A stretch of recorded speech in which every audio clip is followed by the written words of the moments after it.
everybody, thanks for tuning in for another Cruise with Smooth. Since I was slacking off all week this week, I thought I'd do another video back to back, kind of hopefully give y'all something to watch during all this.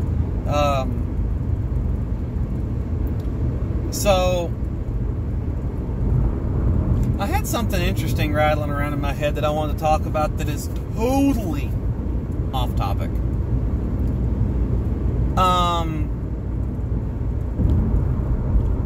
I get that climate change is a real thing. I'm not going to deny that. There's evidence out there that supports all this. But I wanted to talk about climate change.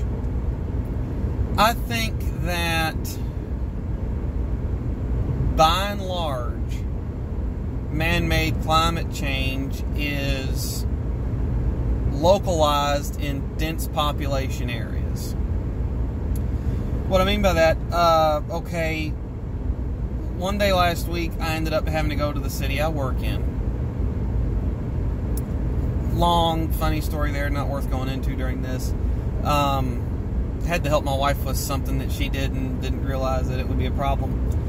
But anyway, I'm driving up to this big city and there's no traffic, and I'm driving in during the rush hour because all the businesses up there are closed or working from home. And no traffic, and the sky was clear, not gonna lie. It was. And it hadn't rained in a day or two, so, you know, there was no, it hadn't been washed out of the air. So there was a lot less smog in the area. And I know that there have been pictures of the LA skyline and the Venice canals. There's dolphins in them now, and you can see clear to the bottom. A lot of that is just the silt that boats churn. It's not pollution so much as it is the silt being constantly churned up into the water by boats running up and down the Venice canals. And that's going to run the dolphins off. They're smart.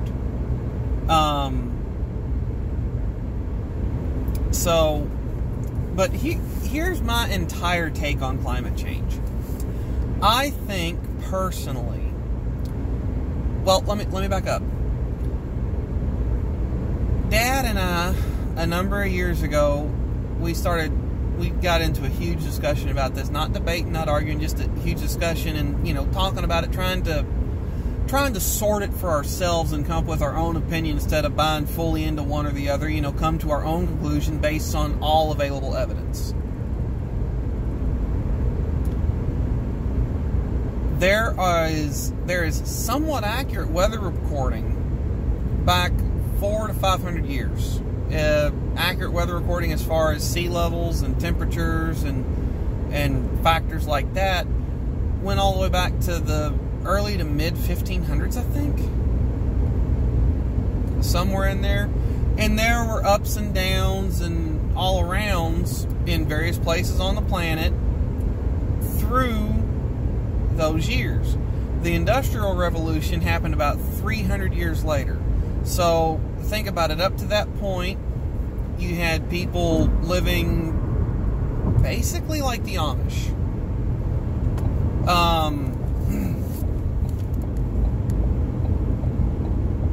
Wood for heat, candles for light, or you would have had fuel oil lamps, maybe? I'm not sure. I'm not positive on that. But wood for heat, candles for light, for sure. And nothing really, you know, no internal combustion, no steam, no coal, no nothing like that. Well, during the time of the Industrial Revolution, which granted it was isolated to mainly big cities, but there were no pollution controls put on the earliest of engines, and pollution control wasn't really a thing until the 70s. Out of the majority of engines, whether it was you know, especially in automotive applications. I don't know about, you know, more industrial use type stuff, but I'm a big gearhead in this. The early to mid 70s was a dismal time to go buy a new car if you were a performance enthusiast. For example, the Corvette, they didn't change anything about the car in a big way from, 68, 69 until 82. They ran the same car, the same body overall. Don't pull back out in front of me, please. Same transmission. The engine option, you had a couple engine options early on in that production. It was called the C3 Corvette. And the engines went from nearly 400 horsepower at the factory all the way down to 160, 180 horsepower. And the engine offering that they had that offered that 160, 180 was like a 350 horsepower engine prior to emission standards. So it was a bad time to be a car enthusiast.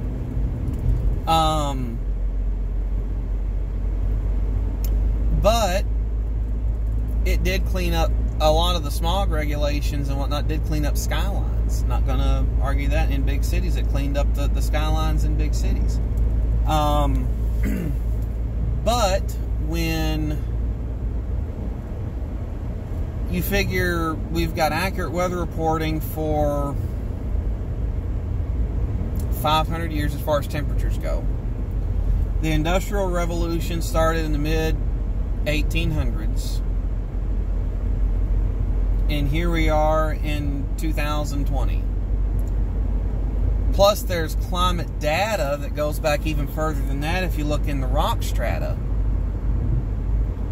And you can look at carbon dioxide levels and things like that. Don't ask all the details. I don't know all the details. But you can look back and look at what we think we know about historic climates. And there's evidence to support that long before mankind was here, Earth was way hotter and there was a lot of life.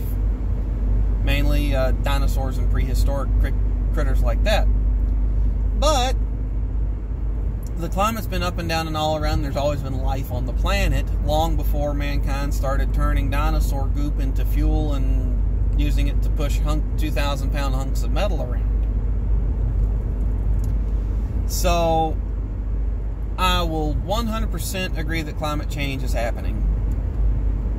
I don't, however, think if mankind, one way or another, could 100% stop greenhouse gas emissions, I don't think it'd make a hill of beans difference about climate change. It might change the rate of it. You would definitely see things clear up in metro areas, but I don't think that it would stop climate change. I think the climate's been changing forever, and it will continue to change no matter what we do.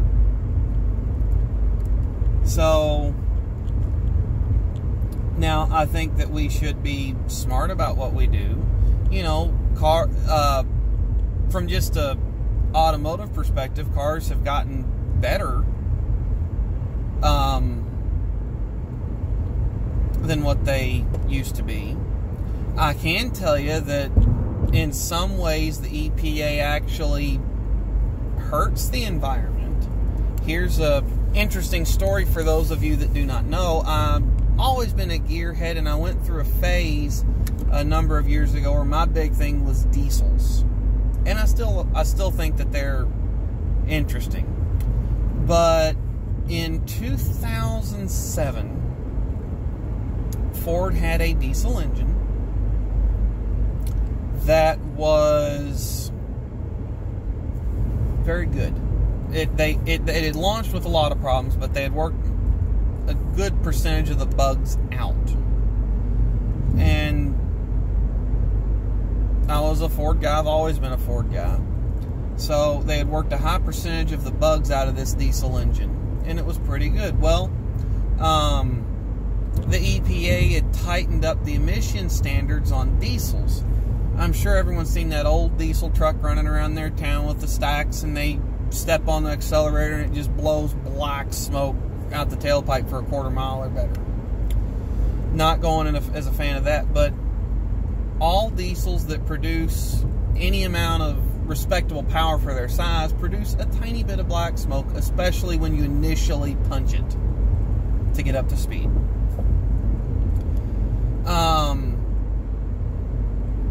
Well, the federal government decided that that can't happen. so companies had to put a really big expensive filter on these trucks to attempt to keep them from doing that. And it works for a while. The filter eventually will clog and the truck will not run right. It could eventually cause engine damage if left unchecked, and it costs a bunch of money to either have the filter cleaned or replaced. Just the way it's designed, you cannot, it's not a self-cleaning filter. Ash will build up in the filter from that particulate matter being burned off over time. And they don't have a indefinite service life. They have an unknown service life depending on their the driver's habits. Well, depending on how you equipped it, you could get a Ford diesel truck, single rear wheel, or dually, that when equipped properly and driven conservatively could get 19 to 20 miles a gallon, which, in my opinion, is pretty respectable when you consider the overall capabilities of that vehicle. You've got a truck that could go, that could pull over 20,000 pounds, I think, at the time. Tow ratings have gone nuts, by the way. But you've got a truck that could tow quite a bit of weight, haul quite a bit of payload, had four-wheel drive in a lot of cases, had room for 4 full-size adults very comfortably, had the aerodynamic properties of a brick, getting 20 miles a gallon. Wasn't anything to complain about in my book. Ford, in 2008, when the emission laws changed, had to drastically change their engine design. They brought out a brand new engine, basically through and through. It had some of the same basic parts, but everything had been modified, essentially, including this new emission system. Well, the new emission system required that during certain points in driving, the truck had to burn more fuel per mile under any given circumstances than normal. The exhaust filter that was put in it was highly restrictive, and so it went from, okay, imagine blowing through a soda straw. Now, pinch it and blow through it. Maybe not to that degree, but there was a restriction in the exhaust, so it couldn't pump air out as effectively. And the average miles per gallon in truck comparisons got cut in half or worse. There were guys driving those trucks empty, getting 10 to 12 miles a gallon, but they weren't producing any soot.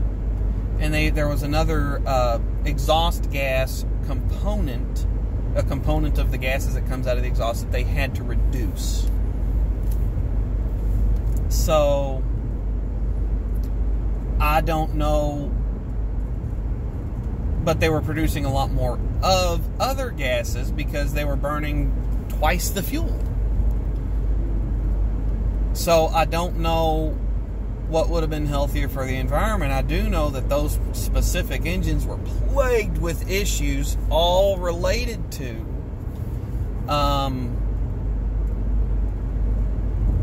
the setup that they had to reduce the particulate matter in certain gases in the exhaust.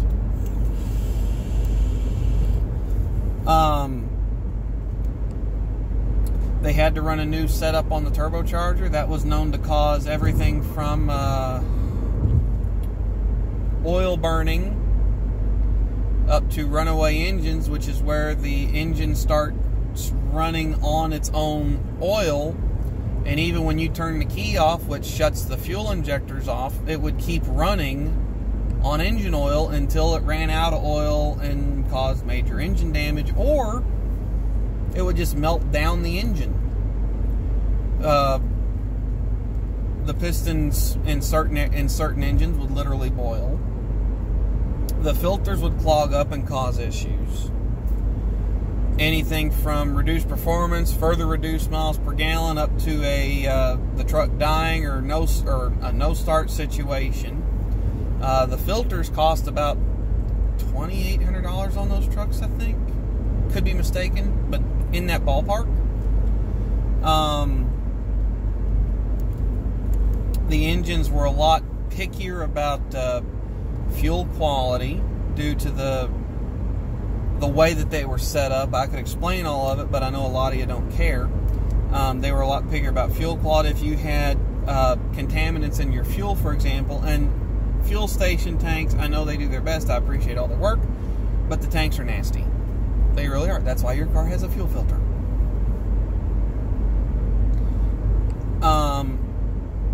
If contaminants slid past your fuel filter setup, it could wipe out a lot of dollars worth of expensive parts, both to purchase and to swap out. It could wipe out your high pressure pump. It could wipe out your injectors. And if you didn't catch it right away, you could also cause engine damage. For example, if you had a contaminant get into that injector, it could jam it open so it's spraying fuel all the time, and that particular cylinder is going to be getting hot and it'll boil a piston. I'd seen a bunch of failures of those engines related to the emission systems. So I don't know that when you consider all the, reduced miles per gallon, increased maintenance costs associated with the truck, increased repairs associated with the truck having to go in the shop having to use cleaners, chemicals, and everything else, I don't know that they solved anything. They just cleaned up tailpipe emissions and made them look better. So, that's my opinion. One thing to think about is and I don't know the answer to this, I'm just thinking, what's dirtier? Having a vehicle that produces a dirtier exhaust over the course of time, but uses less fuel to go a certain distance, or a vehicle that uses more fuel and produces a clean exhaust. I don't know. Something to think about, though. And seeing the way that EPA regulations come down, I don't think that they look at it that way. I don't. And I could be wrong, but it seems like a bunch of white suits suits in a room that don't know a thing about vehicles, and also think of all the components off of those trucks that had to be recycled or just thrown away. Even with EPA regulations being followed, you're creating waste and using chemicals and whatnot to clean and repair these trucks. So, I don't know. Anyway, that's kind of what I was thinking about today, was, just climate change and EPA regulations and whatnot. I will tell you that EPA regulations changed drastically the way that urban areas look, just due to the lack of smog, and even this coronavirus lockdown changed the way that urban areas look with smog. Like I said, I had to go to a big metro area on Friday, and good grief, it looked as clear as the country where I live. So I know that it produces a visible effect, but I don't know that it's any more or less harmful. And I don't think that mankind is contributing to a high percentage of climate change, especially globally. I think the majority of it's local. Like, for example, if everybody goes out and drives for a month in a highly urban area, you're going to see the smog, but I don't think that it has effects everywhere else on the planet. And I could be wrong, but I'm just giving you my opinion. So, anyway, I'm almost home, gang. Y'all stay safe. Thanks for tuning in for another Cruise with Smooth. Hope y'all have a good rest of your lockdown.